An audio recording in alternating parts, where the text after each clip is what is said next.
Assalamualaikum dear students, my name is Eddie and welcome to Online Academy with Eddie. This lecture is for class first year, chapter number 2, Vectors and Equilibrium. Today our topic is multiplication of scalar by a vector. आज हम देखेंगे कि अगर हम scalar को vector से multiply करें तो what is the result obtained by this multiplication. First करें बेटा कि हमारे पास एक वेक्टर a है, अगर हम इसको 2 से मल्टीप्लाई करें तो इसकी डायरेक्शन पे कोई फर्क नहीं पड़ेगा। हमें पता है बेटा, हम पिछले लेक्चर में देख चुके हैं कि स्केलर क्वांटिटीज की जस्ट मैग्नीट्यूड होती है, उनकी डायरेक्शन नहीं होती। और वेक्टर क्वांटिटीज के पास दो चीज होती हैं, डायरेक्शन एंड मैग्नीट्यूड। अब जब आप किसी स्केलर को मल्टीप्लाई करते हैं वेक्टर से, फर्स्ट करें हमारे पास वेक्टर a है, अगर आपने इसको किसी स्केलर 2 से मल्टीप्लाई करते हैं तो क्या होगा ये बेटा कि इस वेक्टर a की मैग्नीट्यूड डबल हो जाएगी, लेकिन इसकी डायरेक्शन पे कोई फर्क नहीं पड़ेगा, इसकी डायरेक्शन सेम रहेगी, जस्ट इसकी मैग्नीट्यूड डबल हो जाएगी। ठीक है, इसी तरह अगर आप इस वेक्टर a को 3 से मल्टीप्लाई करें तो फिर इसकी जो मैग्नीट्यूड है वो 3 टाइम्स इंक्रीज हो जाएगी, लेकिन इसकी डायरेक्शन सेम रहेगी। इसका मतलब जब आप किसी स्केलर को वेक्टर से मल्टीप्लाई करते हैं तो उसकी मैग्नीट्यूड जो है वो उतने टाइम्स इंक्रीज हो जाती है। अगर आप इस वेक्टर a को -3a से मल्टीप्लाई करें तो फिर क्या होगा, फिर बेटा ये होगा कि इसकी मैग्नीट्यूड 3 टाइम बढ़ेगी, इसकी डायरेक्शन रिवर्स हो जाएगी। अगर आप किसी वेक्टर को पॉजिटिव स्केलर नंबर से मल्टीप्लाई करते हैं जैसे हमने इस बार किया, तो उसकी डायरेक्शन पे कोई फर्क नहीं पड़ेगा, जस्ट उसकी मैग्नीट्यूड बढ़ जाएगी। लेकिन अगर आप वेक्टर को किसी नेगेटिव स्केलर नंबर से मल्टीप्लाई करते हैं तो उस वेक्टर की डायरेक्शन भी बदल जाएगी और मैग्नीट्यूड उतने टाइम्स जो है वो इंक्रीज हो जाएगी। फर्स्ट करें आपने -3a से मल्टीप्लाई किया तो आप इस वेक्टर a की जो मैग्नीट्यूड है वो 3 टाइम्स इंक्रीज हो जाएगी और उसकी जो डायरेक्शन है वो रिवर्स हो जाएगी, जैसे मैं आप यहाँ देख रहे हैं। अगर इट मींस के जो मैग्नीट्यूड है वेक्टर a की वो n टाइम्स बढ़ जाती है और उसकी डायरेक्शन सेम रहती है अगर पॉजिटिव नंबर है। तो अगर नेगेटिव नंबर है, नेगेटिव नंबर से आपने मल्टीप्लाई किया वेक्टर को तो उसकी मैग्नीट्यूड तो n टाइम बढ़ेगी, लेकिन उसकी जो डायरेक्शन है वो रिवर्स हो जाएगी। तो हमने ये रिजल्ट निकाला कि जब पॉजिटिव स्केलर नंबर को मल्टीप्लाई करते हैं वेक्टर से तो उसकी मैग्नीट्यूड बढ़ती है, डायरेक्शन पे कोई इफेक्ट नहीं पड़ता। लेकिन अगर आप वेक्टर को नेगेटिव स्केलर नंबर से मल्टीप्लाई करते हैं तो उसकी मैग्नीट्यूड तो बढ़ती है उतने टाइम, लेकिन उसकी डायरेक्शन रिवर्स हो जाती है। आज हमारा दूसरा टॉपिक है बेटा यूनिट वेक्टर।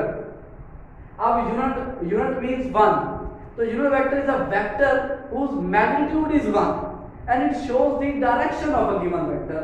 यूनिट वेक्टर एक ऐसा वेक्टर है जिसकी मैग्नीट्यूड, जिसकी कीमत 1 होती है और वो दिए हुए वेक्टर की डायरेक्शन को शो करता है।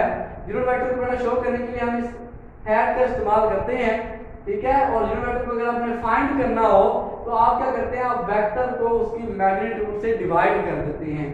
यूनिट वेक्टर अगर आपने जो है वो ऑब्टेन करना हो तो आप क्या करेंगे, वेक्टर को उसकी मैग्नीट्यूड से डिवाइड करेंगे। कैसे, वो थोड़ी देर बाद हम डिस्कस भी करेंगे। बहरहाल अब 3 बेटा यूनिट वेक्टर्स होते हैं जो स्पेस में यूज करते हैं हम किसी भी वेक्टर की डायरेक्शन को शो करने के लिए। Unit vector is used to show the direction along the x-axis. J unit vector is used to show the direction of a vector along y-axis. K unit vector is used to show the direction of a vector along z-axis. तो बेटा I, J and K, these are the 3 unit vectors which are used to show the direction of a vector in the space. अब बेटा first करें plane की बात करते हैं।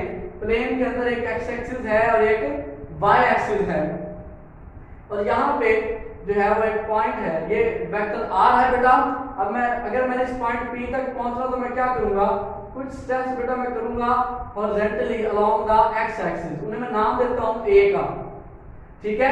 और चलिए फर्स्ट करें, मैं उनको नाम देता हूं 3 का, ठीक है। मैंने 3 स्टेप्स किए x एक्सिस पे।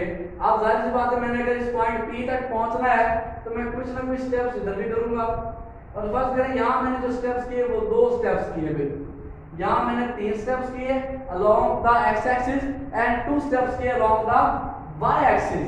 तो अब इस पॉइंट को मैं शो करूंगा इस तरह 3 2 तो रीडर समझ जाएगा कि मैंने 3 स्टेप्स किए along the x axis, 2 steps किए अलोंग द वाई एक्सिस। और अगर इस वेक्टर को मैंने लिखना तो लिखूंगा कैसे? वेक्टर आर को मैं कैसे लिखूंगा? मैं लिखूंगा 3 और ये 3 स्टेप्स कहां है? अलोंग द एक्स एक्सिस है, तो मैं लिख दूंगा 3i unit vector, okay, plus अब 2 स्टेप्स कहां है भाई? 2 steps along the Y axis, तो मैं लिखूंगा 2 और वाई एक्सिस के लिए यूनिट वेक्टर कौन सा है? j, मैं लिखूंगा 2j यूनिट वेक्टर। तो vector r is equal to क्या है? 3i plus 2j। तो अब हमें कुछ अंदाजा हो गया कि किस तरह i unit vector, j unit vector और k यूनिट वेक्टर जो है वो शो करते हैं किसी भी वेक्टर की डायरेक्शन को। जैसे मैंने बताया यहाँ 3 2 था तो मैंने 3i लगाया। i यूनिट क्या शो कर रहा है कि भाई ये 3 steps along the x axis है। यहाँ 2 के साथ j यूनिट वेक्टर है, ये j यूनिट क्या शो कर रहा है कि 2 स्टेप्स जो है वो y एक्सिस के अलोंग है। these 2 steps are along the y axis। इसी तरह अगर स्पेस में होता बेटा तो स्पेस में 3 होते हैं पॉइंट a b c, और इसका यूनिट वेक्टर अगर मैं लिखना चाहूं, सॉरी वेक्टर लिखना चाहूं, तो मैं इस तरह लिखूंगा a i unit vector plus b j unit vector plus c k unit vector. तो इस तरह हमें अंदाजा हो गया कि किस तरह i j k को हम यूज करते हैं किसी भी वेक्टर की डायरेक्शन को शो करने के लिए। अब अगली बात, अगर हमें वेक्टर दिया हो, फर्स्ट करें हमारे पास वेक्टर a है 12i प्लस 5j, और हमें कहा जाए कि भाई इसका यूनिट वेक्टर फाइंड करें। तो यूनिट वेक्टर फाइंड करने के लिए बेटा हमें 2 चीजें चाहिए होती हैं, एक वेक्टर चाहिए और एक इसकी मैग्नीट्यूड चाहिए। वेक्टर तो हमें दिया हुआ है 12i प्लस 5j, हमें फिर क्या चाहिए? बाकी हमें चाहिए वेक्टर a की मैग्नीट्यूड। तो हम वेक्टर a की मैग्नीट्यूड कैसे फाइंड करेंगे? देखिए आपने क्या करना है, इस 12 का स्क्वायर लेना है प्लस 5 का स्क्वायर लेंगे और ऊपर स्क्वायर रूट आ जाएगी बेटा आपके पास, जैसे हम मॉड फाइंड करते हैं। अब 12 था 144, 5 5 था 25, तो 144 को 25 में जब ऐड करेंगे तो 169 आया, उसकी स्क्वायर रूट लेंगे तो 13 आया। इट मींस वेक्टर a की जो मैग्नीट्यूड है वो 13 है। हमें वेक्टर दिया हुआ था 12i प्लस 5j, हमने इसकी मैग्नीट्यूड निकाली 13। तो हम अब हमें पता है यूनिट वेक्टर किसके इक्वल होता है भाई? Vector a over vector a की मैग्नीट्यूड। इसे मैग्नीट्यूड पढ़ते हैं, इसके ऊपर कोई एरो नहीं है, ठीक है। यूनिट वेक्टर के ऊपर हम हेड डालते हैं, वेक्टर के ऊपर मैंने एरो लगा दिया होगा। अब वेक्टर a की वैल्यू पुट की मैंने 12i प्लस 5j, ये वाली डिवाइडेड बाय a की मैग्नीट्यूड हमने निकाली है 13, तो ये हमारे पास यूनिट वेक्टर आ गया, ठीक है। तो अगर आपको वेक्टर दिया हो तो आप उसके यूनिट वेक्टर कैसे निकालेंगे? आप पहले उसकी मैग्नीट्यूड निकालेंगे, फिर वेक्टर a को उसकी मैग्नीट्यूड पे डिवाइड कर देंगे। तो आप बेटा हमने देखा कि यूनिट वेक्टर कैसे फाइंड होता है जब हम वेक्टर को उसके मैग्नीट्यूड से डिवाइड करते हैं। तो आज बेटा हमने बेसिकली 2 टॉपिक्स पढ़े। पहले हम देखा कि जब हम किसी स्केलर को वेक्टर से मल्टीप्लाई करते हैं तो क्या होता है। दूसरा बेटा हमने देखा कि यूनिट वेक्टर कैसे हासिल होता है। मैंने बताया पहली बात कि यूनिट वेक्टर होता क्या है। Unit vector is a vector whose magnitude is 1 and it shows the direction of a vector। कैसे बेटा ये बताता है डायरेक्शन, ये भी हमने देखा आज। और फिर हमने एक एग्जांपल ली जिसमें हमें वेक्टर दिया हुआ था और फिर हमने उसका जो है यूनिट वेक्टर फाइंड किया। तो ये 2 टॉपिक